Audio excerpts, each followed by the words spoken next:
Late ना भेल बा तो के जाए के पड़ी, ठीक ना। अच्छा तो तू अब पिटेबू तू कस के, तू अब देखा तू। हेलो दोस्तों, सुबह पे गुड मॉर्निंग। और देख रहे हैं अभी इधर में मॉर्निंग में हम काम कर रहे हैं और बच्चे सब क्या परेशान करते हैं, क्या ही बताएं आप लोग।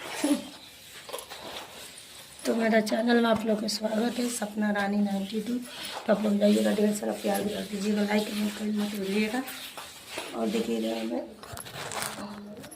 इधर में मैं पोछा लगा रहा हूँ,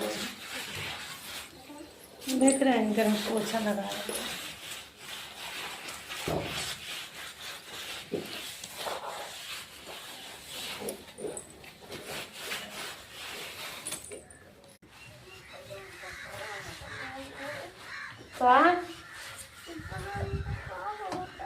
तो ऊपर में बैठा रहा बुका तू।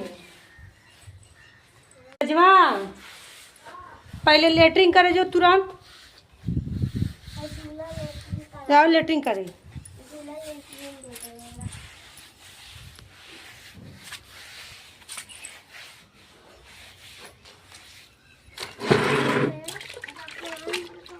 तू अनपढ़ गंवार रहलू कि बारू तो बहुत बोले आवत अभी,